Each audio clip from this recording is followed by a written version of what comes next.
إن الحمد لله نحمده ونستعينه ونستغفره ونعوذ بالله من شرور أنفسنا وسيئات أعمالنا من يهده الله فلا مضل له ومن يضلل فلا هادي له وأشهد أن لا إله إلا الله وحده لا شريك له وأشهد أن محمدا عبده ورسوله صلى الله عليه وعلى آله وصحابته أجمعين ومن تبعهم بإحسان إلى يوم الدين.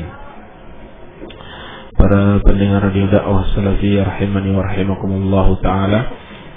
Insyaallah taala kita akan melanjutkan kajian kitab tauhid masih pada bab qaulillah taala hatta idza fuzzi'a an qulubihim qalu madza qala rabbukum qalu al-haqqa wa huwal aliyyul kabir. Yakni bab yang menjelaskan tentang rasa takut yang besar dalam diri makhluk yang sangat kuat dan sangat besar, yaitu malaikat, kepada Allah Subhanahu wa taala. Dan merupakan argumentasi yang sangat kuat bagi orang-orang yang menyekutukan Allah Subhanahu wa taala. Ya. Karena kalau saja malaikat, makhluk yang sangat kuat dan sangat besar, itu sangat takut kepada Allah Subhanahu wa taala, apalagi makhluk yang lebih lemah dan lebih kecil dari malaikat, dan tidak pantas malaikat itu dipersekutukan bersama Allah Subhanahu wa taala. Baik. Dalil yang berikutnya di sahih an Abi Hurairah radhiyallahu taala anhu an Nabi sallallahu alaihi wasallam qala, dalam kitab as-sahih, yakni sahih al-Bukhari, dari sahabat yang mulia Abu Hurairah radhiyallahu taala anhu, dari Nabi sallallahu alaihi wasallam, beliau bersabda, "Idza qadallahu al-amra fis sama'i darabatil malaikatu bi ajnihatiha khad'anan liqaulihi."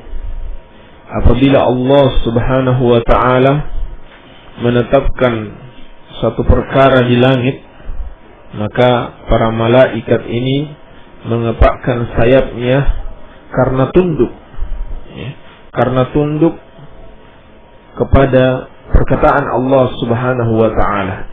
Ka'annahu silsilatun ala safwanin yanfuduhum dzalik. Seakan-akan perkataan Allah Subhanahu wa taala tersebut bagaikan rantai yang dipukulkan di atas batu yang keras, sehingga membuat para malaikat itu takut. Hatta idza fuzzi'a an qulubihim qalu madza qala rabbukum. Sehingga apabila ketakutan itu telah dihilangkan dari hati-hati mereka, qalu madza qala rabbukum, lalu berkata sebagian malaikat kepada sebagian yang lain, apa yang telah difirmankan oleh Rabb kalian? Apa yang telah dikatakan oleh Rabb kalian? Qala al-haqqa wa huwal aliyyul kabir. Sebagian lain kemudian menjawab, Allah Subhanahu wa taala mengatakan kebenaran dan Dia Maha Tinggi lagi Maha Besar. Ya. Jadi hadis ini menjelaskan tentang tafsiran ayat hatta idza fuzzi'a an qulubihim qalu madza qala rabbukum qala al-haqqa wa huwal aliyyul kabir. Ya, surat Saba ayat ke-23. Fa yasma'uha mustariqus sam'i.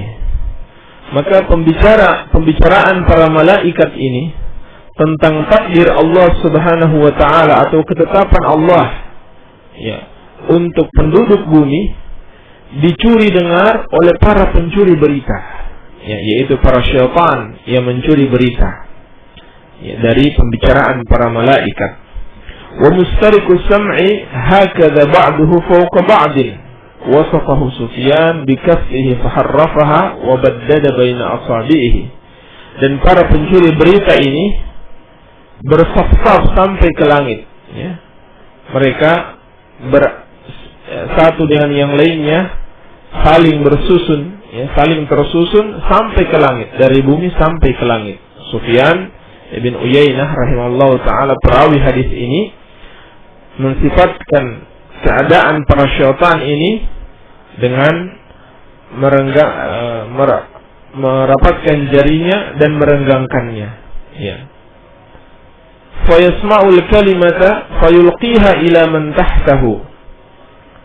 Lalu pencuri berita ini mendengarkan satu kalimat dan dia sampaikan kepada syaitan yang ada di bawahnya. Tsumma yulqiha al-akhar ila man tahtahu. Dan seterusnya yang di bawahnya meneruskan kepada yang di bawahnya lagi. Hatta yulqiyaha ala lisanis sahir awil kahin. Sampai syaitan yang paling bawah itu menyampaikan kepada sahir, tukang sihir, atau kahin, dukun. Farubbama adrakahu syihabu qabla ayyulqiyaha. Ya. Dan bisa jadi syaitan ini dilempar dengan bintang, ya, yakni potongan bintang sebelum dia menyampaikan berita yang dia dengarkan dari langit tersebut. Wa rubbama alqaha qabla ayyudrikahu. Ya, dan bisa jadi pula dia sempat menyampaikan berita tersebut sebelum dia dikenai atau dilempar dengan potongan bintang. Wa yakdzibu ma'aha mi'ata kadzbatin. Tetapi dia telah berdusta bersama satu berita yang benar ini dengan menambahkan 100 kedustaan. Wa yuqal alaysa qad qala lana yawma kadza wa kadza. Lalu manusia kemudian mengatakan, bukankah dukun ini telah mengatakan bahwa pada hari ini akan terjadi seperti ini dan seperti itu, kadza wa kadza. Fayusaddaqu bitilkal kalimati allati sumi'at minas sama'. Maka pada akhirnya si dukun ini, atau tukang sihir ini, atau tukang ramal itu dipercaya atau dibenarkan oleh manusia dengan adanya berita yang dicuri dari langit. Baik. Hadis diriwayatkan oleh Al-Imam Al-Bukhari. Iya. Inilah hadis kita pada kesempatan yang mulia ini. Baik. Hadis ini diriwayatkan oleh sahabat yang mulia Abu Hurairah radhiyallahu taala anhu, Abdurrahman bin Sakhr Ad-Dausi, yang berasal dari negeri Yaman. Ya, salah seorang sahabat hufaz, ya, salah seorang hufaz di kalangan sahabat radhiyallahu taala anhum, ya, yang banyak sekali meriwayatkan hadis dari Rasulullah sallallahu alaihi wasallam, dan salah seorang ulama dari kalangan sahabat. Iya. Beliau meriwayatkan dari Nabi sallallahu alaihi wasallam bahwa Nabi sallallahu alaihi wasallam bersabda, apabila Allah Subhanahu wa taala itu menetapkan urusannya di langit, ya, Allah Subhanahu wa taala menetapkan takdirnya, ya, dengan berfirman kepada Jibril, maka para malaikat ini kemudian ketakutan. Ya. Malaikat yang ada di langit mendengarkan perkataan Allah Subhanahu wa taala itu sangat ketakutan. Ya. Mereka tunduk sepenuhnya dengan firman Allah Subhanahu wa taala. Sehingga digambarkan oleh Nabi sallallahu alaihi wasallam ketika mereka mendengarkan firman Allah bagaikan rantai besi yang dipukulkan di atas batu yang keras. Hal itu membuat mereka sangat takut. Iya. Namun bukan berarti bahwa di sini menyerupakan, ya, suara Allah Subhanahu wa taala dengan rantai ini, ya, tetapi yang diserupakan adalah ketakutan para malaikat. Ya, ketakutan para malaikat ketika mereka mendengarkan firman Allah Subhanahu wa taala, ya. Dan ini merupakan syahid dari hadis ini, ya, bahwasanya malaikat, makhluk yang sangat agung, yang sangat besar, yang memiliki sayap, itu sangat takut kepada Allah Subhanahu wa taala. Ya. sangat takut kepada Allah Subhanahu wa taala, menunjukkan keagungan dan kebesaran Allah Subhanahu wa taala. Maka sungguh tidak pantas kalau malaikat ini dipersekutukan dengan Allah Subhanahu wa taala. Dan lebih tidak pantas lagi makhluk yang lebih rendah kedudukannya dibanding malaikat. Kalau malaikat yang sangat kuat dan juga sangat tinggi dan mulia kedudukannya dalam pandangan Allah Subhanahu wa taala, makhluk yang tidak pernah berbuat dosa sama sekali, yang selalu mengamalkan perintah Allah, dan Allah berikan kekuatan yang sempurna untuk mengamalkan perintahnya, tidak pernah bermaksiat kepada Allah, itu tidak layak dipersekutukan bersama Allah Subhanahu wa taala, apalagi makhluk yang lebih rendah kedudukannya dibanding malaikat. Di sini kita diajak berpikir, diajak menggunakan akal sehat, bahwasanya orang-orang yang berdoa kepada selain Allah Subhanahu wa taala atau berharap dan takut beribadah kepada selain Allah Subhanahu wa taala tidaklah mempergunakan akal sehat mereka. Tidaklah layak. Kalau seandainya mereka menggunakan akal sehat mereka, tentunya mereka akan tahu tidaklah layak Allah Subhanahu wa taala dipersekutukan dengan makhluk apapun juga. Sampai ketika ketakutan itu telah dihilangkan dari hati malaikat, dihilangkan oleh Allah Subhanahu wa taala, baru mereka mengatakan, "Madza qala rabbukum?" Apa yang telah dikatakan oleh Rabb kalian? Qalul haqqa wa huwal aliyyul kabir. Allah mengatakan yang hak, dan Allah Subhanahu wa taala Maha tinggi lagi Maha besar. Ini pelajaran-pelajaran dari ayat ini telah kita sebutkan pada pertemuan yang sebelumnya. Tiba-tiba pembicaraan para malaikat ini dicuri dengar oleh para syaitan, oleh para syaitan yang mereka itu saling dukung, antara satu dengan yang lainnya. Mereka bersaf-saf dari bumi sehingga sampai ke langit, sehingga sampai ke langit. Ini maksudnya di sini satu tempat di bawah langit, yang dari situ mereka bisa mendengarkan pembicaraan para malaikat.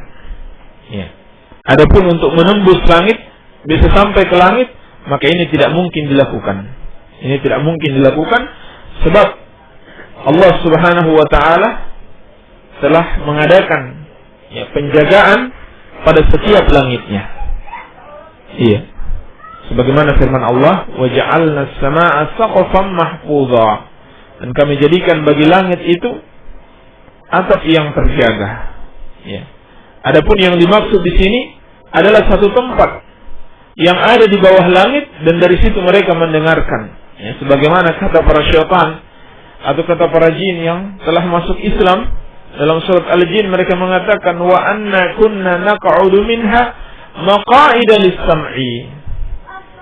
Bahwasanya dahulu kami biasa duduk di satu tempat untuk mendengarkan pembicaraan para malaikat.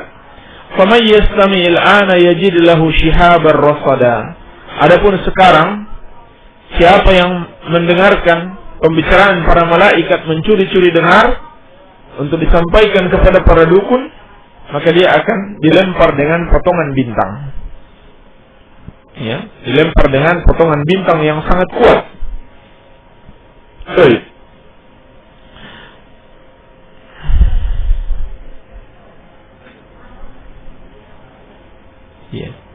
Jadi berita yang dibicarakan para malaikat tentang suatu kejadian yang merupakan ketetapan Allah Subhanahu wa taala untuk ditakdirkan di muka bumi ini, itulah yang dicuri dengar oleh malaikat.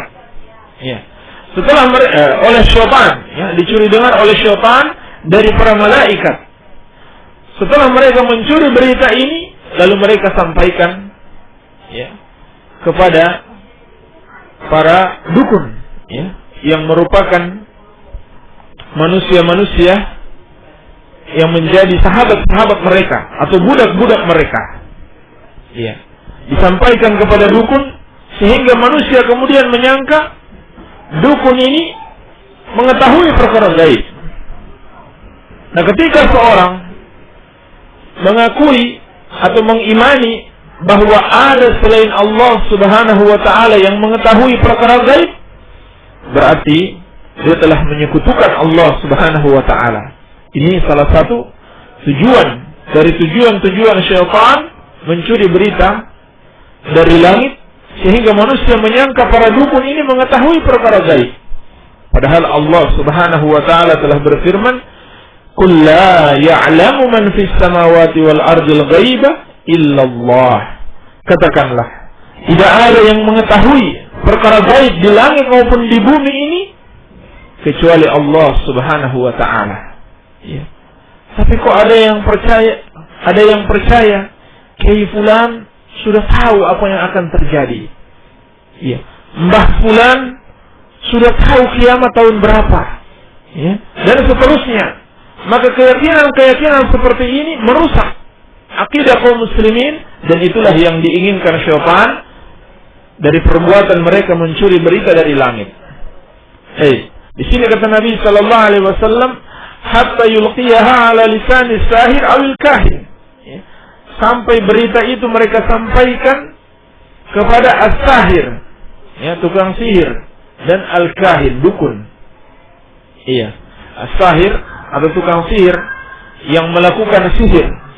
Dan sihir itu adalah bacaan-bacaan atau mantra-mantra, atau buhul-buhul yang biasa dilakukan oleh tukang sihir untuk mempengaruhi orang yang disihirnya.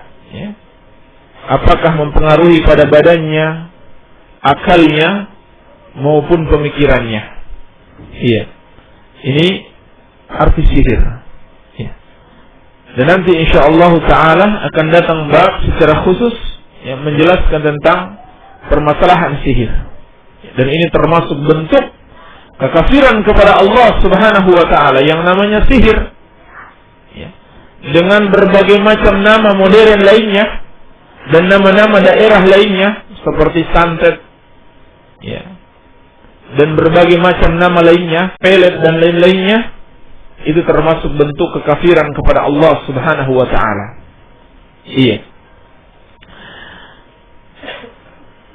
Adapun yang dimaksud dengan al-kahin atau dukun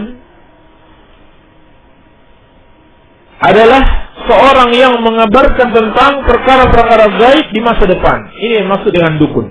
Walaupun dia disebut kiai, disebut orang pintar, disebut paranormal, kalau dia bekerja sebagai tukang sihir, maka hakikatnya dia tukang sihir. Kalau dia mengabarkan tentang perkara-perkara gaib di masa depan, itulah dukun yang sebenarnya, yang dijelaskan oleh para ulama kita. Walaupun dia disebut kiai, disebut mbah, orang pintar dan sebagainya, lihat saja apa kerjaannya.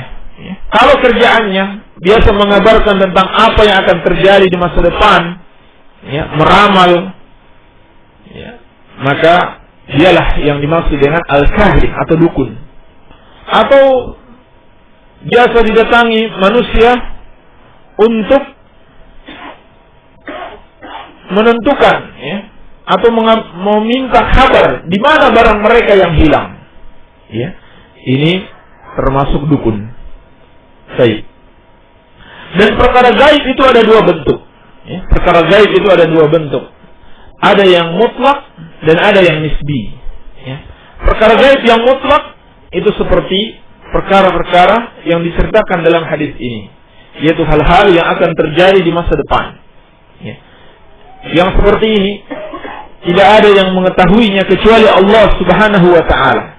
Lalu bagaimana para dukun itu bisa mengetahui? Dari mana para dukun bisa mengetahui pada beberapa tahun ke depan atau beberapa bulan ke depan akan terjadi bencana misalnya, maka Nabi SAW di sini mengabarkan bahwa mereka mengetahui dari berita-berita yang didengarkan oleh syaitan dari pembicaraan para malaikat yang ada di langit. Iya. Jadi jangan tertipu dengan para dukun dan tukang sihir ini. Hakikatnya yang mereka kabarkan itu adalah berita-berita dari syaitan. Ya, mereka bekerja sama dengan syaitan untuk menyesatkan manusia. Bentuk gaib yang kedua, gaib yang sifatnya nisbi. Ya. Seperti apa yang terjadi di masjid saat ini, maka bagi orang yang ada di rumah itu adalah perkara yang gaib. Ya. Tetapi bagi orang yang ada di masjid itu bukan perkara gaib. Ini gaib yang nisbi, yakni bagi sebagian orang itu gaib dan bagi sebagiannya itu tidak gaib. Ya. Nah di sini juga dimanfaatkan oleh syaitan, ya, demi untuk menggambarkan kepada masyarakat bahwa budaknya ini, yakni si dukun ini adalah orang yang mengetahui perkara gaib. Ya. Sehingga syaitan ini yang mengetahui kejadian, yang mengetahui satu kejadian di belahan bumi tertentu atau di tempat tertentu, segera datang, ya, segera datang kepada dukun ini untuk mengabarkan apa yang terjadi di sana. Ya, jadi seakan-akan kemudian dukun ini tahu apa yang terjadi di tempat yang lain. Iya. Ini diantara tipuan-tipuan syaitan. Baik. Akan tetapi terkadang syaitan ini sebelum dia menyampaikan berita yang dia dengarkan dari langit, dia telah dilempar dengan potongan bintang oleh para malaikat. Ya. Namun terkadang pula dia sempat menyampaikan berita tersebut sebelum dia terkena lemparan bintang. Iya. Ini seperti yang difirmankan Allah Subhanahu wa taala dalam surat Al-Mulk, "Walaqad zayyana as-samaa'a ad-dunya bimasabiha wa ja'alnaha rujuman lisyayatin." Ya. Dan sungguh kami telah menghiasi langit-langit dunia, ini langit yang pertama. Yang pertama jika dihitung dari bawah. Kami telah hiasi langit dunia itu dengan bintang-bintang dan kami jadikan bintang-bintang tersebut sebagai pelempar-pelempar syaitan. Ya. Namun yang dimaksud di sini tentunya potongan bintang. Ya. Sebab bintang itu ukurannya sangat besar. Kalau dilemparkan ke bumi, barangkali bumi ini akan binasa seluruhnya.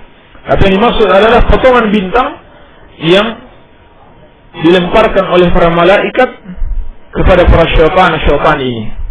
Ya, karena mereka mencuri berita dari langit. Ya, sehingga terkadang kita melihat, ya, dari bumi ini ada cahaya, ya, ada cahaya di atas langit, ya, atau di atas kita yang berasal dari langit ke bumi. Ya, inilah lemparan-lemparan bintang yang ditujukan kepada para syaitan, yang ditujukan kepada para syaitan yang mendengarkan atau mencuri berita dari langit. Iya. Dan pada zaman Nabi Sallallahu Alaihi Wasallam, iya, itu sempat ditutup sama sekali. Ya. Artinya sempat terputus sama sekali pencurian berita ini dari langit. Ya. Lalu setelah Nabi Sallallahu Alaihi Wasallam meninggal, setelah agama disempurnakan, ya, dengan hikmah Allah Subhanahu Wa Taala, para syaitan ini kemudian bisa kembali mendengarkan berita-berita dari langit, walaupun dengan resiko akan dilempar dengan potongan bintang. Iya. Dan kata para ulama, hikmahnya adalah agar jangan wahyu yang disampaikan oleh Nabi Sallallahu Alaihi Wasallam itu bercampur dengan perkataan, ya, perkataan tukang sihir, ya, dan perkataan dukun. Iya.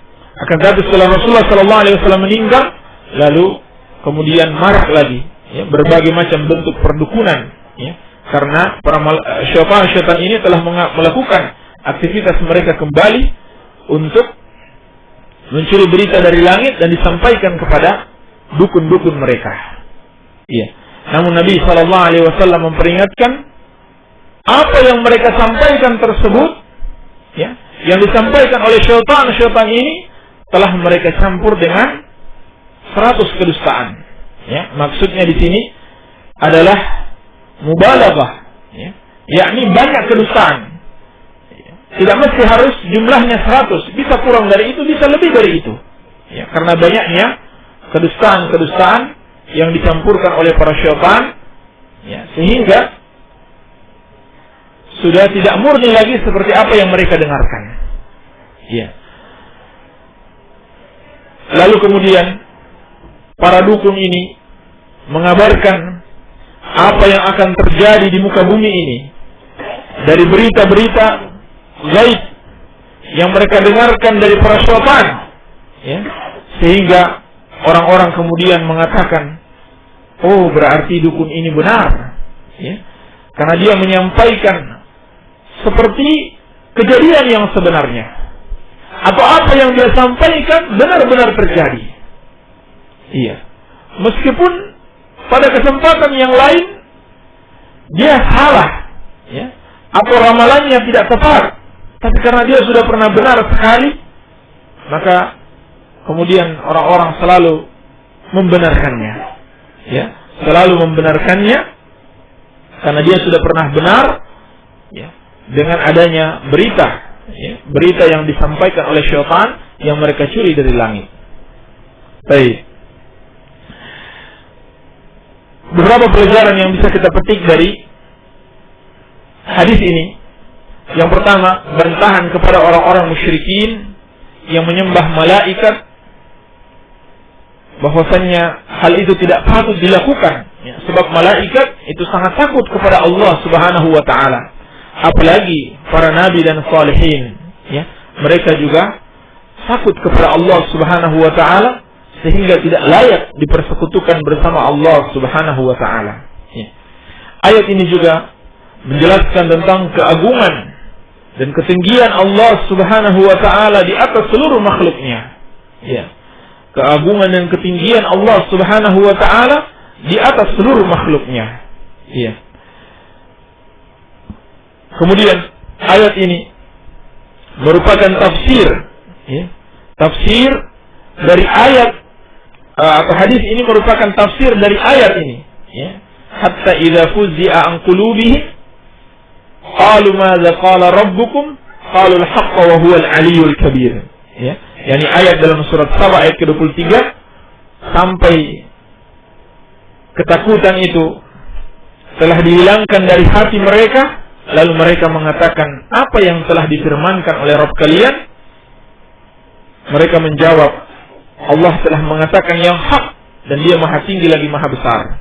Ya, jadi yang dimaksud di sini adalah para malaikat, bukanlah manusia, bukanlah hati-hati manusia pada hari kiamat. Ya, dihilangkan ketakutan dari hati-hati mereka, yakni maksudnya hati malaikat, bukanlah hati-hati manusia pada hari kiamat, sebagaimana yang dikatakan oleh sebagian al-mufassirin.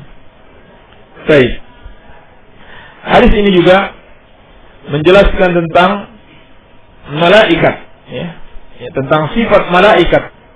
Ya, mereka itu memiliki hayat, mereka juga berbicara dan mereka berakal, ya, karena mereka senantiasa beribadah kepada Allah Subhanahu wa taala. Pelajaran lain yang bisa kita petik dari hadis ini bahwasannya tidak ada yang bersumber dari Allah, tidak ada yang berasal dari Allah Subhanahu wa taala kecuali al-haq. Karena Allah Subhanahu wa taala senantiasa mengucapkan al-haq. Ya, tidak ada yang dusta, tidak ada yang palsu yang datang dari Allah Subhanahu wa taala. Ya. Dan yang dimaksud dengan perkataan yang hak adalah yang senantiasa jujur dan adil. Ya, senantiasa jujur dan adil, yaitu jujur dalam pengabaran dan adil di dalam hukum. Sebagaimana firman Allah, wa tammat kalimatu rabbika sidqan wa adla, dan telah sempurna kalimat Rabbmu dengan jujur dan adil. Ya, yakni jujur di dalam pengabaran dan adil di dalam hukum-hukumnya. Ini yang dimaksud dengan al-haq. Ya. Apapun yang datang dari Allah, yakni seluruh syariat Islam ini adalah syariat yang jujur di dalam pengabarannya dan adil di dalam hukum-hukumnya. Ini merupakan pokok keyakinan ya, yang harus ada dalam diri setiap muslim. Baik. Hadis ini juga menjelaskan bahwasannya jin itu jumlahnya sangat banyak sekali. Ya, jumlah jin sangat banyak sekali. Ya. Karena digambarkan di sini bagaimana mereka itu antara satu dengan yang lainnya, ya, yang satu berada di atas yang lainnya, bersaf-saf dari bumi sampai ke langit. Iya. Dan jasad mereka itu khafifah, ya. Jasad mereka itu halus, tidak seperti manusia. Ya, jasadnya kasar. Adapun jin jasadnya halus, ya, sehingga tidak bisa dilihat oleh manusia. Ya. Dan Allah Subhanahu wa taala menganugerahkan kepada mereka kemampuan untuk bisa terbang. Ya. Kemampuan untuk bisa terbang. Maka yang seperti ini janganlah menipu manusia. Ya. Janganlah menipu manusia. Ya. Sehingga terkadang ada orang-orang yang bisa berpindah tempat, ya, dari satu tempat ke tempat yang lainnya dalam waktu yang sangat singkat, ya, meskipun tanpa menggunakan satu alat-alat transportasi modern saat ini. Ya, dulu juga sudah ada sebelum adanya pesawat. Syekhul Islam Ibnu Taimiyah rahimahullah taala menceritakan ada orang-orang yang pagi harinya masih ada di Syam, ya, sore harinya dia ada di Arafah. Ya, sore harinya atau beberapa saat setelahnya dia sudah ada di Arafah. Ya, padahal itu jarak yang biasa ditempuh, ya, kurang lebih 1 bulan. Iya. Ini karena apa? Karena bantuan syaitan. Ya, dia tidak naik sapu atau alat tertentu, ya, untuk pergi ke tempat tersebut, tidak. Ya, tetapi itu bantuan syaitan. Iya, seperti yang digambarkan di film-film, dia naik sapu, ya, itu tidak benar sama sekali. Tapi itu bantuan syaitan, ya, sebagai balasan dari peribadahan, ya, atau pendekatan diri yang dia lakukan kepada syaitan. Baik, hadis ini juga mengabarkan kepada kita bahwa dukun itu adalah manusia yang paling dusta, ya. Para dukun, tukang sihir yang suka mengabarkan kejadian-kejadian di masa depan atau suka meramal, itu mereka adalah orang-orang yang paling dusta, ya. Karena hakikatnya yang mereka sampaikan itu adalah berita-berita dusta yang mereka dengarkan dari para syaitan. Ya, hadis ini juga memperingatkan kepada kita tentang bahaya perdukunan, ya, bahaya sihir dan perdukunan, ya, karena hal itu merupakan kerjasama, ya, yang dilakukan oleh dengan syaitan, ya, dari hasil pendekatan diri para dukun ini, ya, dan pengorbanan yang mereka sampaikan atau mereka lakukan kepada para syaitan ini. Iya, ibadah yang mereka lakukan kepada syaitan. Iya. Maka hendaklah berhati-hati dengan praktek sihir dan perdukunan ini. Baik. Kemudian di sini ada peringatan, ya, bahwasannya hati manusia itu cenderung untuk menerima kebatilan. Ya. Cenderung untuk menerima kebatilan kalau dia sudah mendapatkan, ya, atau pernah melihat sesuatu yang benar dari apa yang dikatakan dukun ini, ya. Sehingga berikutnya walaupun salah yang dikatakan dukun ini, dia cenderung untuk bisa menerimanya, ya. Karena kecenderungan hati untuk menerima kebatilan, ya. Maka di sini ada peringatan, ya, jangan mudah tertipu dengan berita-berita yang disampaikan oleh dukun tersebut, ya. Dan barang siapa yang meyakini dirinya atau dia menyangka dirinya bisa mengetahui perkara gaib, maka dia telah menyekutukan Allah Subhanahu wa taala. Atau seorang yang mengimani ada selain Allah, ya, yakni para dukun atau orang-orang saleh, para wali-wali Allah Subhanahu wa taala itu mengetahui perkara gaib, maka dia telah menyekutukan Allah Subhanahu wa taala. Sebab pengetahuan tentang ilmu gaib merupakan kekhususan bagi Allah Subhanahu wa taala. sehingga tidak pernah dikenal di dalam sejarah Nabi sallallahu alaihi wasallam. Demikian pula para sahabat Rasulullah sallallahu alaihi wasallam adanya ilmu tertentu untuk bisa mengetahui hal gaib. Ya, tidak ada pelajaran dalam Islam ini pelajaran ilmu gaib, tidak ada sama sekali. Ya, yang ada pelajaran keimanan dan ketakwaan kepada Allah Subhanahu wa taala. Karena perkara gaib itu adalah ilmu yang khusus bagi Allah Subhanahu wa taala. Hanya Allah Subhanahu wa taala yang mengetahuinya. Ya. Sehingga apabila seorang mempercayai ada selain Allah Subhanahu wa taala yang mengetahui perkara gaib, berarti dia telah menyekutukan Allah Subhanahu wa taala. Iya. Ikhwani fid din rahimani wa rahimakumullah, kesimpulannya, ya, hadis ini menjelaskan kepada kita tentang bantahan, ya, kepada orang-orang musyrikin yang menyekutukan Allah Subhanahu wa taala dengan para malaikat dan orang-orang saleh, ya, dari kalangan para anbiya war rusul dan dari kalangan wali-wali Allah Subhanahu wa taala. Iya. Karena tidak sepatutnya Allah dipersekutukan dengan apapun juga, ya, padahal orang-orang atau makhluk yang mereka persekutukan tersebut itu sangat takut kepada Allah Subhanahu wa taala dan mereka beribadah kepada Allah Tabaraka wa taala. Ya. Barangkali ini yang bisa kita sampaikan, semoga ada manfaatnya. Wabillahi taufiq walhamdulillahi rabbil alamin. Demikianlah tadi apa yang telah dijelaskan oleh Ustadz Abu Abdullah Sufyan tentang penjelasan tentang rasa takut. Kemudian beliau juga menyampaikan bagaimana syaitan yang telah mencuri berita dari langit untuk disampaikan kepada para dukun atau para tukang sihir, dan ini jadi pelajaran buat kita agar berhati-hati. Terlebih lagi sekarang banyak sudah marak, bahkan sampai melalui alat-alat yang modern seperti handphone, televisi, marak-marak banyak yang menawarkan diri jadi untuk diramal nasibnya dan lain sebagainya. Maka tentunya bagi kita untuk selalu waspada dan hati-hati dalam perkara seperti ini. Dan insyaallah kita masuk kepada sesi tanya jawab.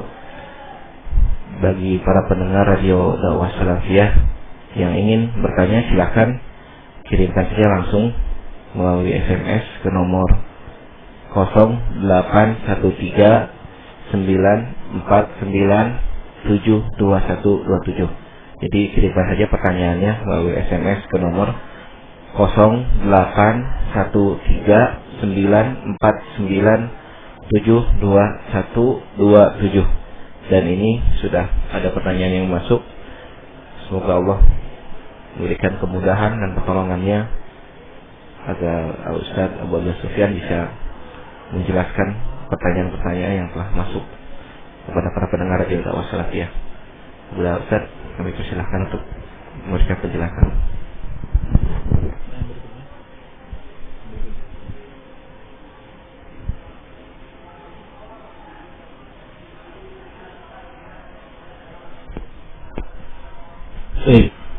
Bismillahirrahmanirrahim. Alhamdulillahirabbil alamin wassalatu wassalamu ala nabiyina Muhammadin. Pertanyaan, maaf saya mau bertanya. Saya ikut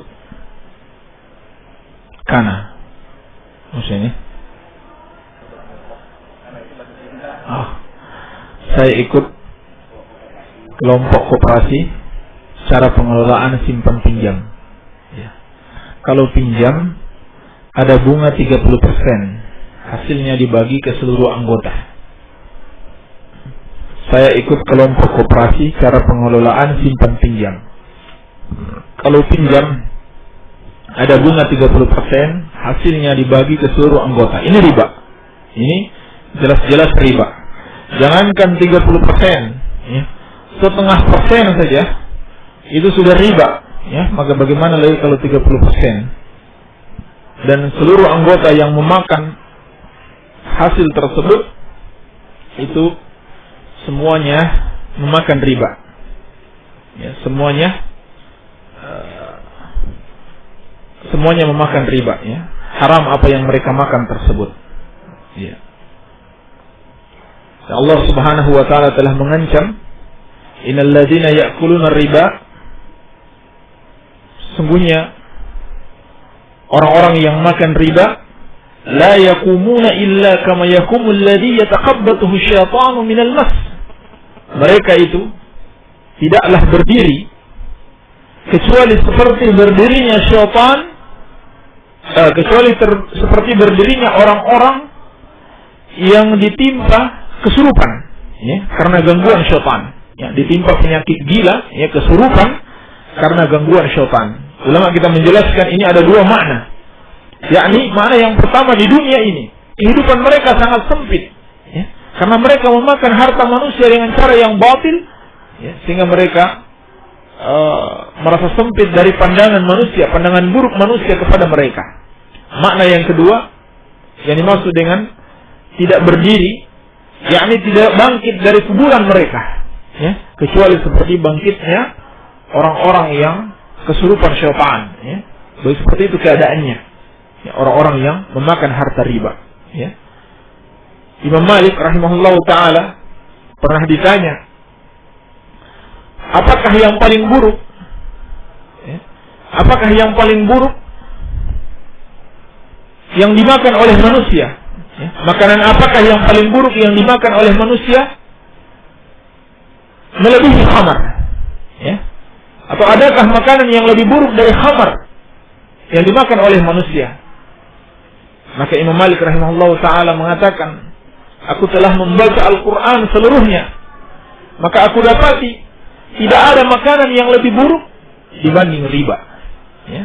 Tidak ada makanan yang lebih buruk yang dimakan manusia yang lebih buruk dari khamar, ya, dibanding riba ini, iya. Karena Allah Subhanahu wa taala mengancam, kalau kalian tidak meninggalkan riba, fa'dzanu biharbi minallahi wa rasulih. Maka Allah Subhanahu wa taala mengumumkan perang, ya, dari Allah dan Rasulnya. Ini menunjukkan dosa riba itu sangat besar, ya, sampai Allah Subhanahu wa taala Rasulnya memerangi riba ini. Iya. Juga Nabi sallallahu alaihi wasallam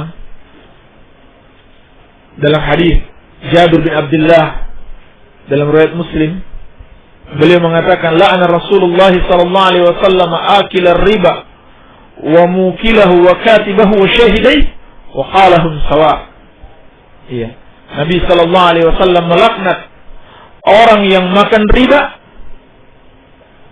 yakni yang meminjamkan uangnya, ya, pemilik uang yang menjadi modal koperasi tersebut, wa mukilahu, dan yang memberi makan, yaitu yang meminjamkan uang tersebut, lalu pengembaliannya disertai dengan tambahan riba, ya. Rasulullah SAW melaknat mereka.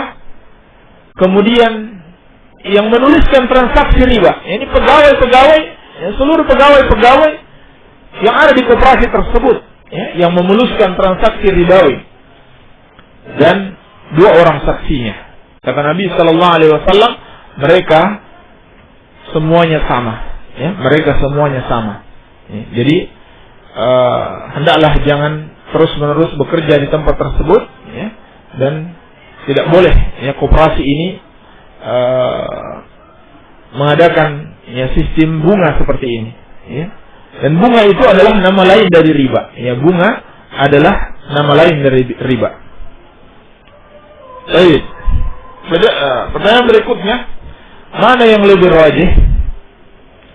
Dilarang keras minum sambil berdiri kecuali dalam keadaan terpaksa, atau boleh minum sambil berdiri dalam semua keadaan?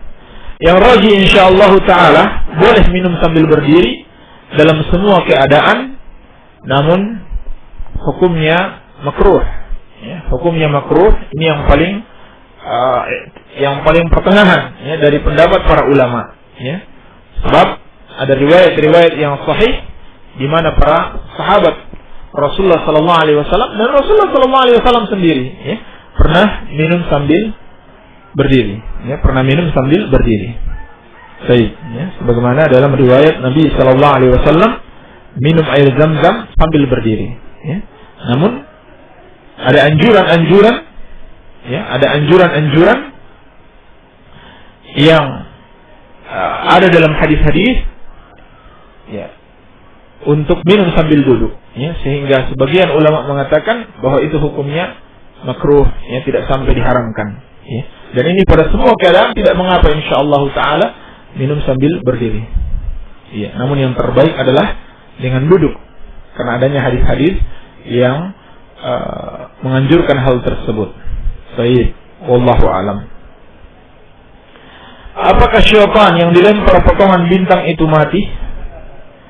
Bagaimana cara syaitan naik untuk mencuri berita dari langit? Ya. Apakah dia mati atau tidak? Ini tidak dijelaskan dalam hadis ini. Ya, hadis ini hanya menceritakan bahwa dia dilempar. Ya. Apakah dia setelah itu mati atau tidak? Itu kita tidak tahu. Ini termasuk perkara-perkara gaib. Ya, tidak kita katakan kecuali berdasarkan wahyu, ya, kecuali berdasarkan Al-Quran dan Sunnah Rasulullah Sallallahu Alaihi Wasallam. Ya, cukup kita mengimani mereka dilempar. Ya, apakah mereka mati setelah itu atau tidak? Wallahu a'lam. Ya. Bagaimana cara syaitan itu naik mencuri berita dari langit? Itu tadi sudah dijelaskan dalam hadis. Ya. Mereka saling dukung antara satu dengan yang lainnya, ya, sampai ke langit. Ya. Dan jangan samakan keadaan syaitan itu dengan kita. Mereka itu jasadnya halus ya. Bagi mereka mudah melakukan hal tersebut ya. Bagi mereka mudah melakukan hal tersebut ya. Demikian wallahu a'lam.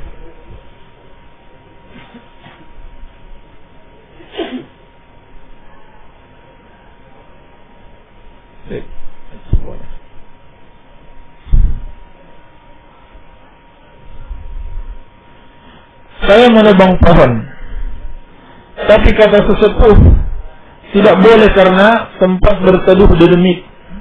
Ya. Apakah tetap harus saya tebang? Ya.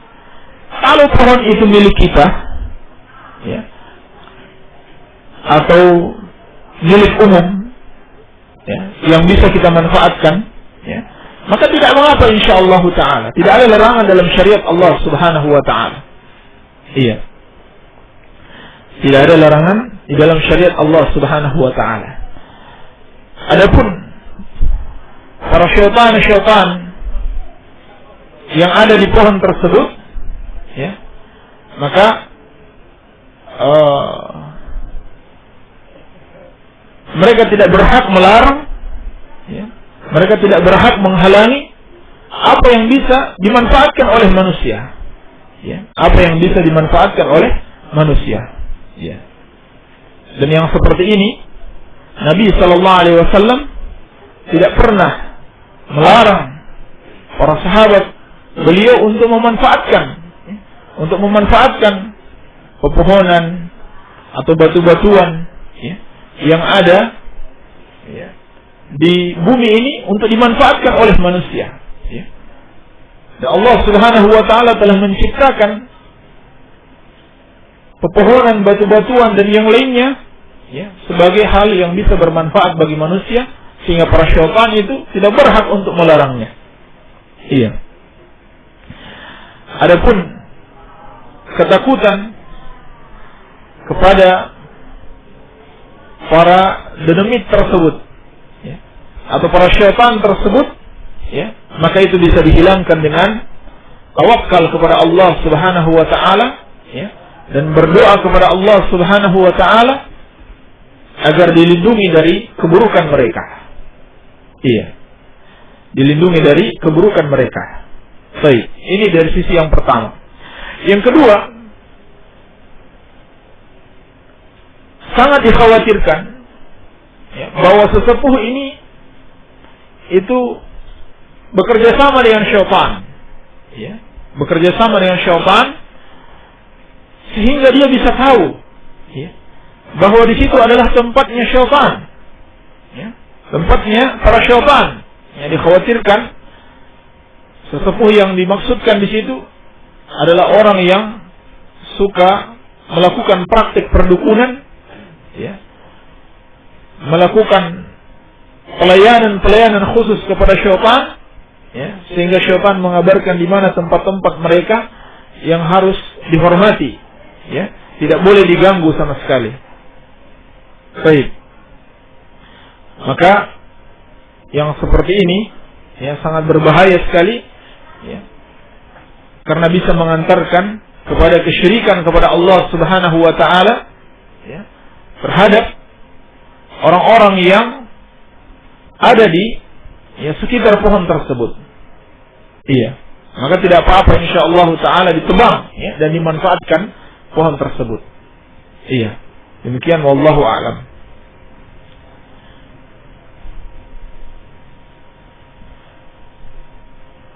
Bolehkah memasang kotak amal yang ditaruh di masjid atau di warung-warung untuk memudahkan bagi orang yang ingin berinfak? Bolehkah memasang kotak amal yang ditaruh di masjid atau di warung-warung untuk memudahkan bagi orang yang ingin berinfak? Tidak ada larangannya insyaallah ta'ala ya. Tidak ada larangan di dalam syariat untuk memasang kotak amal tersebut ya, sepanjang itu bukan untuk kepentingan pribadi ya, tetapi untuk kepentingan masjid ya, kepentingan kaum muslimin secara umum ya, kepentingan kaum muslimin secara umum. Iya. Hanya saja yang ditaruh di masjid ini tidak boleh diedarkan ya ketika khatib sedang khutbah ya. Tidak boleh diedarkan ketika khatib sedang khutbah. Iya. Dan tidak boleh mengganggu ya, mengganggu kenyamanan jamaah atau kekhusyukan jamaah masjid. Baik. Jadi tidak ada larangan melakukan hal tersebut sepanjang itu bukan untuk meminta-minta untuk kepentingan pribadi. Ya. Demikian wallahu a'lam. Apakah ada perbedaan antara laki-laki dan perempuan dalam masalah mencukur rambut ketika akikah? Ya. Sebagian ulama mengatakan demikian, ada perbedaan. Ya. Kalau laki-laki dicukur pelontos, ya, sampai habis rambutnya, sedangkan perempuan tidak sampai habis rambutnya. Ya. Hanya saja, wallahu alam, yang kami ketahui dalam hadis tidak ada pembedaan. Ya, tidak ada dalam hadis tidak ada pembedaan, jadi sama-sama dicukur sampai habis. Ya, demikian wallahu alam. Sistem kredit motor atau mobil yang ada di dealer-dealer, apakah termasuk riba? Ya. Kalau ada unsur riba di situ, seperti adanya denda, ya, seperti adanya denda, ya, ketika seorang terlambat membayar, maka berarti itu adalah praktik riba. Ya. Itu adalah praktik riba. Iya.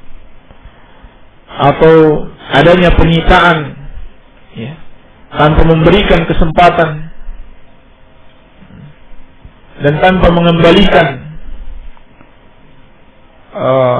uang yang telah disetorkan, ya, maka ini juga termasuk praktik riba. Ya. Akan tetapi orang yang sudah tidak mampu membayar, misalkan kalau barangnya, ya, misalnya mobilnya atau motornya itu dijual, maka dealer ini hanya berhak mengambil sisa uang yang harus dia setorkan. Ya. Sedangkan sisa uangnya dikembalikan kepada orang yang membeli tersebut. Ya. Baik. Ini diantara contoh praktik-praktik riba yang ada di dealer-dealer. Ya. Adanya tambahan, ya, yang mereka sebut dengan denda, dan adanya penyitaan tanpa kompensasi. Iya. Ya. Jika tidak ada hal-hal yang riba di situ, maka tidak apa-apa ya, jual beli secara kredit. Ya. Tidak apa-apa jual beli secara kredit. Demikian wallahu alam. Bagaimana kalau saya sudah terlanjur meminjam uang ke bank? Ya. Bagaimana kalau saya sudah terlanjur meminjam uang ke bank? Bagaimana cara bertobatnya sedangkan cicilannya masih lama? Ya. Diselesaikan saja cicilannya, ya, dan menyesali akan hal tersebut. bertobat kepada Allah Subhanahu wa taala dan bertekad tidak akan mengulangi lagi perbuatan tersebut di masa depan. Ya. Adapun yang sudah terlanjur itu diselesaikan saja semampunya. Ya. Yang sudah terlanjur diselesaikan saja semampunya. Apakah mau dibayar terus-menerus secara kredit maupun secara kontan. Iya. Yang paling penting di sini adalah menyesali hal tersebut dan bertekad tidak akan mengulangi lagi ya di masa yang akan datang. Baik. Barangkali ini yang bisa kita jawab pada kesempatan kali ini. Ya, semoga ada manfaatnya. Lebih dan kurangnya saya mohon maaf. Wabillahi taufiq walhamdulillahirabbil alamin. Demikianlah tadi apa yang telah disampaikan, yang telah dijelaskan oleh Ustaz Abu Abdullah Sufyan sehubungan dengan pertanyaan-pertanyaan yang telah masuk. Dan kami mohon maaf kepada para pendengar Radio Dakwah Salafiyah yang pertanyaannya sudah masuk akan tapi belum dijawab. Insyaallah mudah-mudahan besok Allah mudahkan kita untuk bisa menjelaskan pertanyaan-pertanyaan yang telah masuk kepada kami. Dan tetap kami persilakan kepada para pendengar Radio Dakwah Salafiyah yang ingin bertanya, kirimkan saja pertanyaannya baik pada saat kuliah subuh berlangsung ataupun pada selainnya. Dikirimkan ke nomor 0813-949-72127. Jadi yang ingin bertanya silakan dikirimkan saja baik pada saat kuliah subuh ataupun di luar waktu atau jam-jam kuliah subuh ke nomor 0813-949-72127. Dan ini mungkin akhir perjumpaan kita pada acara kuliah subuh. Subhanaka Allahumma wa bihamdika asyhadu an la ilaha illa anta astaghfiruka wa atubu ilaik. Assalamualaikum warahmatullahi wabarakatuh.